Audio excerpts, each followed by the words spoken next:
This morning, we're so thankful to have several descendants of those warriors who were imprisoned at Fort Marion. And we've asked each descendant to spend about 10 minutes talking about their ancestors and the importance of Fort Marion.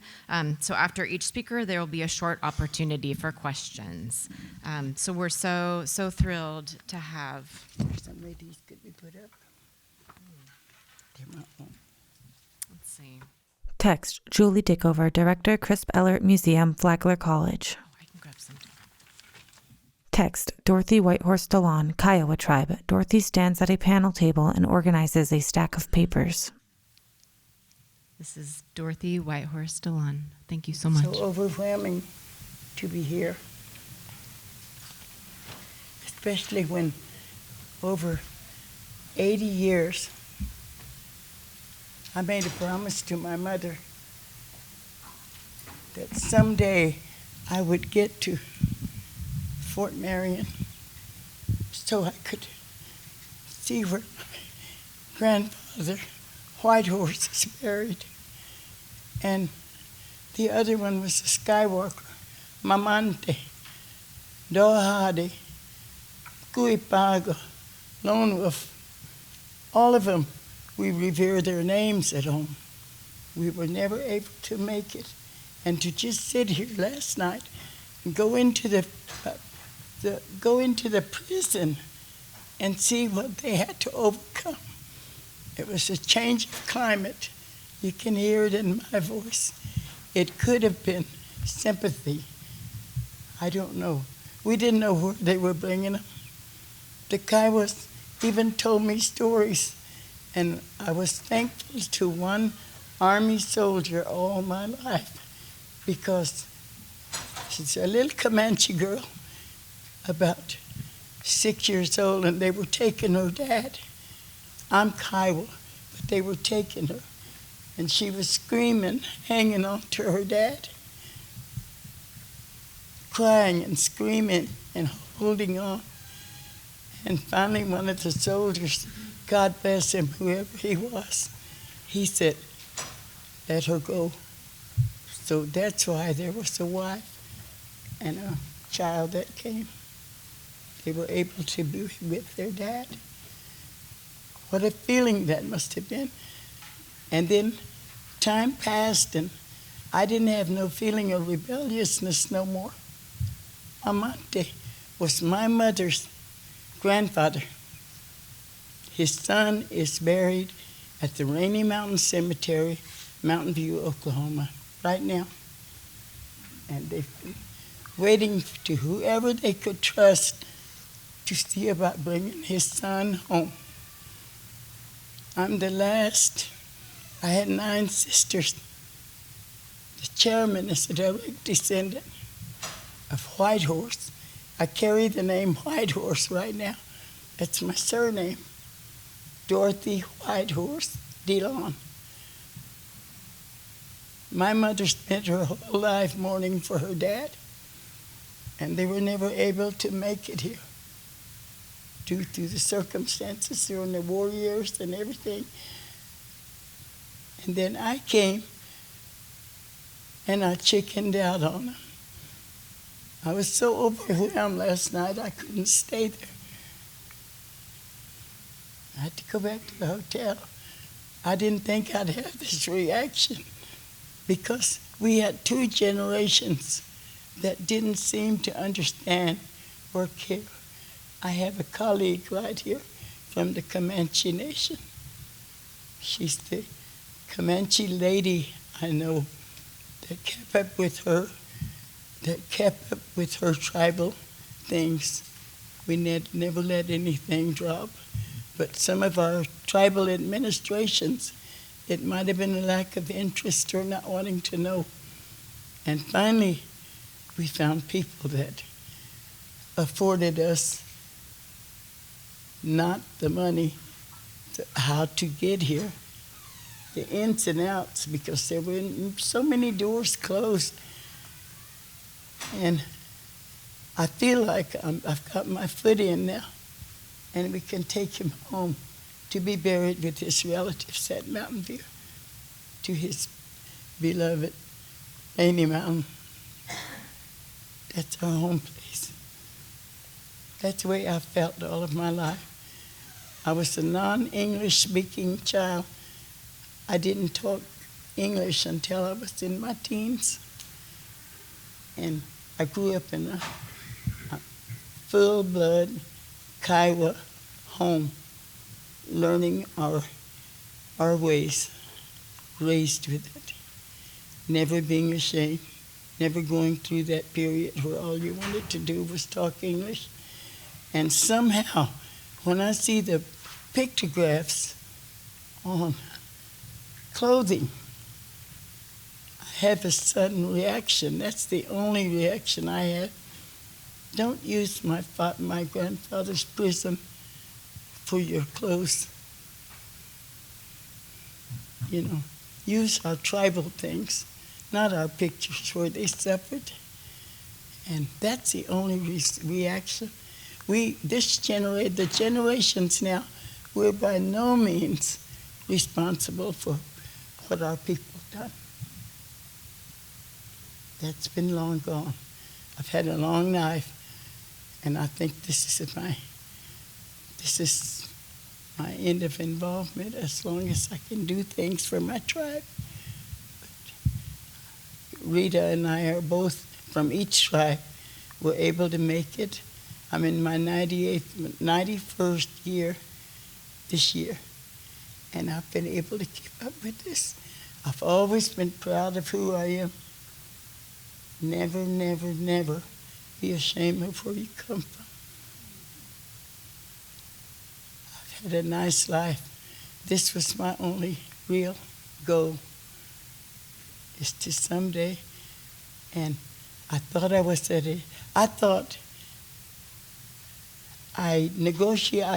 met with the Cheyennes about 20 years when Mr. Sipes, when they were still there. And I thought we were this close to bringing them home. But they're mixed up. And how are we going to ever know that we really brought them home? That's what it means to me. It's selfishness. But I had to get here. If someday I would come up. Your hospitality has been good.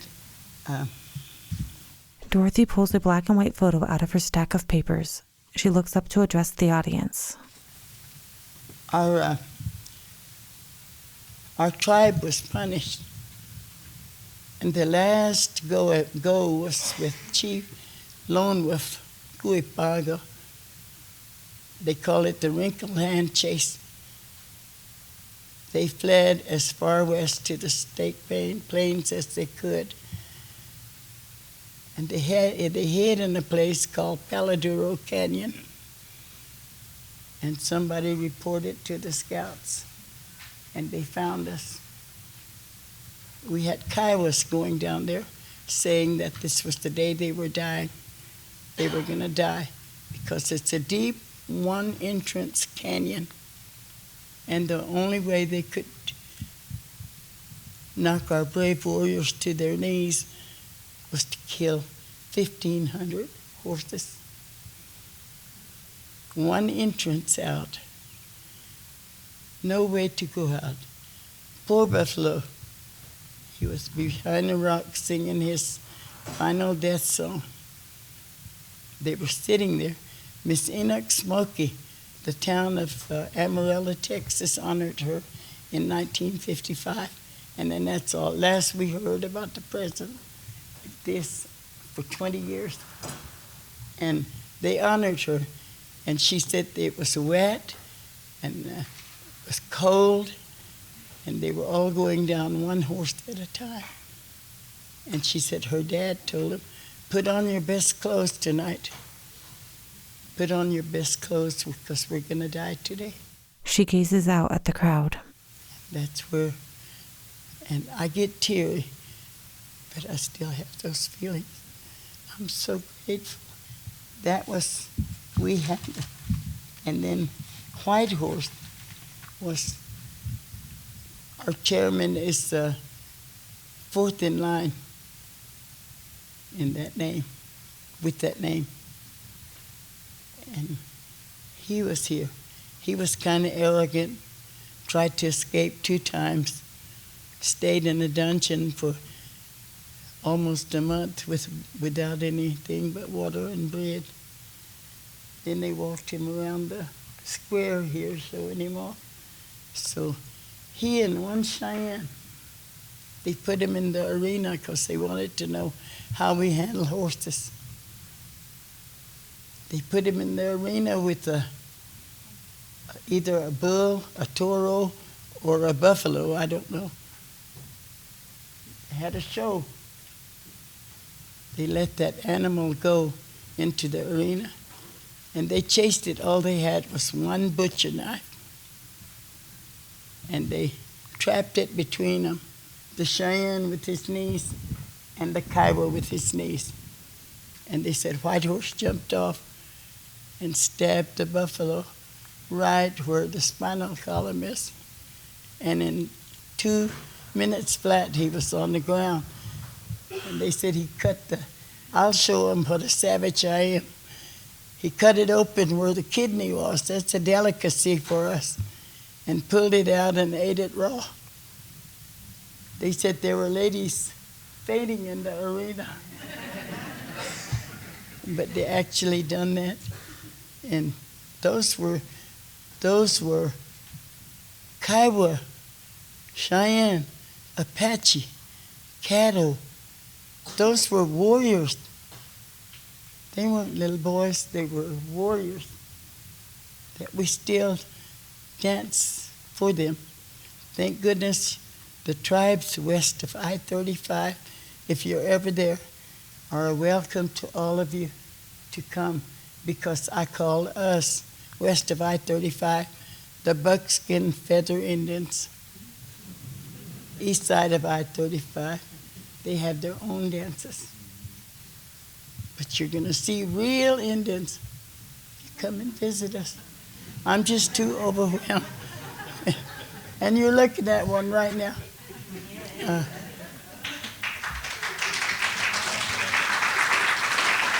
Dorothy smiles as the audience applauds her.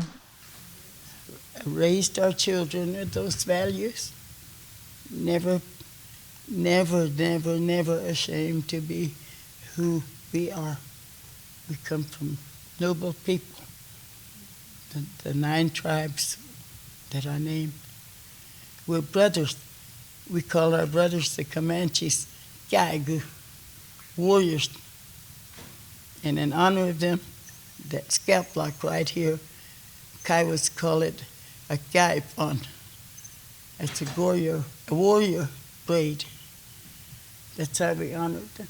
We call this the Cheyennes Sakot, the winter cold biters.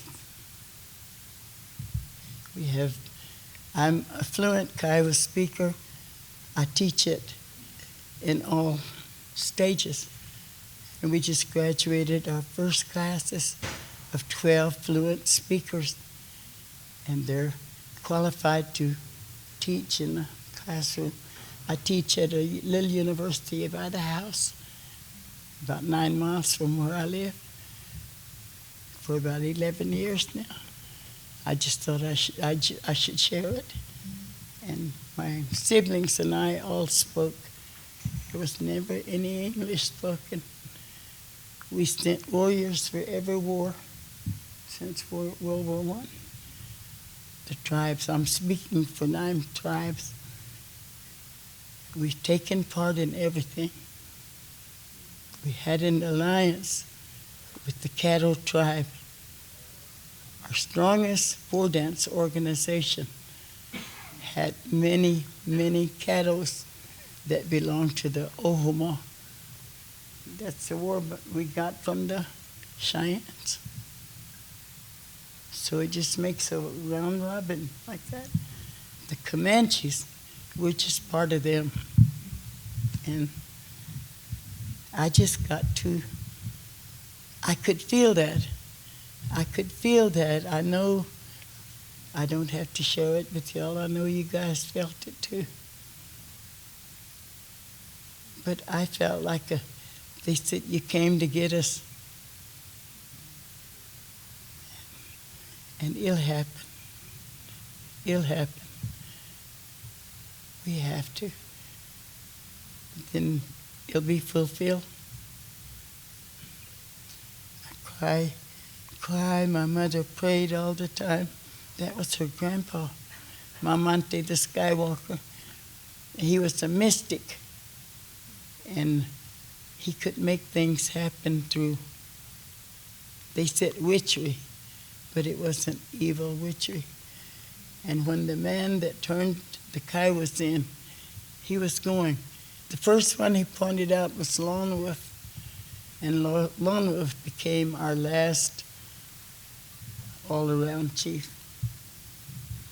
And the Kiowas in the wagon already were saying, Mah-mante, get this man. The one turning us in, get him.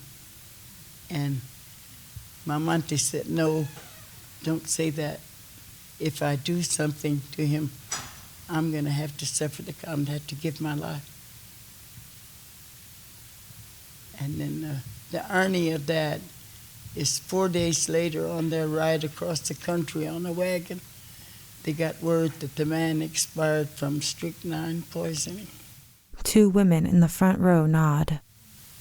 I call it karma. So that's our history. And if everybody from the tribes I name, you're not just guessing when you say chiefs. We come from royalty from each tribe. I look out in the audience and I see that. So what you got here is the best of each tribe. The best chairman and the vice chairman. I'm gonna want a good lunch.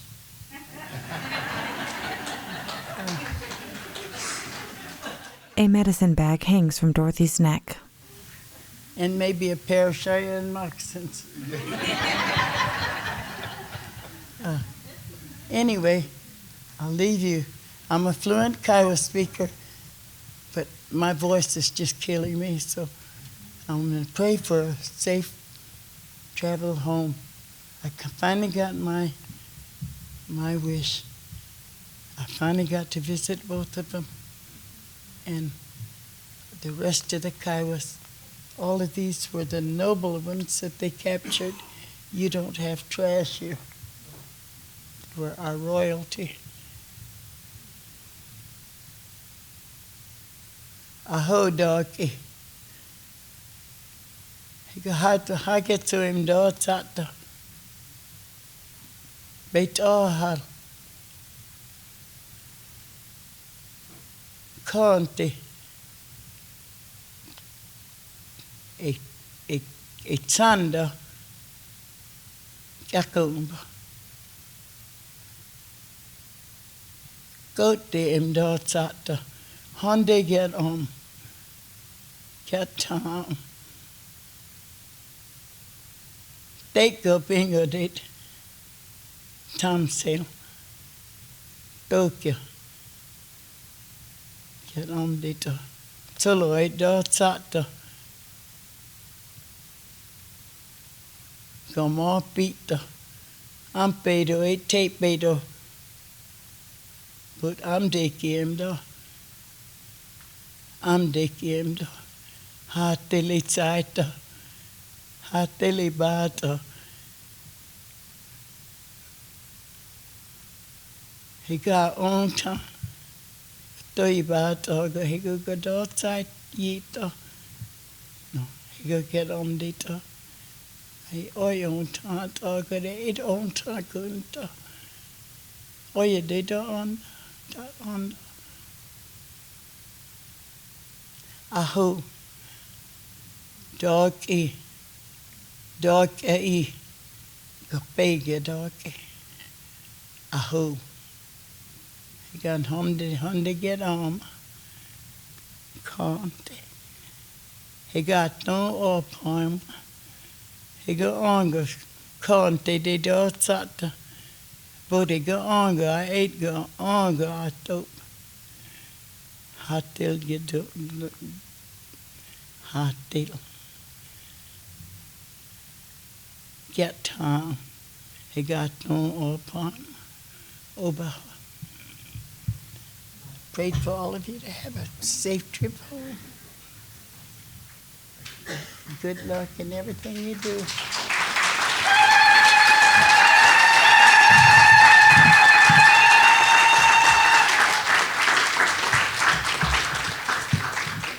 Dorothy stacks up her documents and hands them to another woman before putting on a medical mask.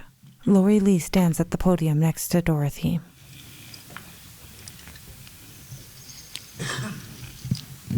Thank you so much, Dorothy. We appreciate it. Next. One of my best friends made this dress for me. And you never seen a Kiowa dress with pockets. That was Geraldine Greaves. Dorothy wears a black long-sleeve dress with a belt.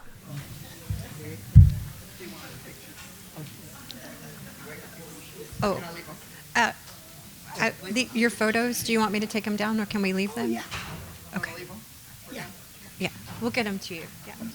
Black and white photos of two of Dorothy's Kiowa ancestors are attached to the front of the podium. A woman takes Dorothy's hand and escorts her away from the panel table. Dorothy shakes hands with Bill Tallbear and Quentin Romanos. Bill and Quentin converse with an audience member. Lori addresses the audience.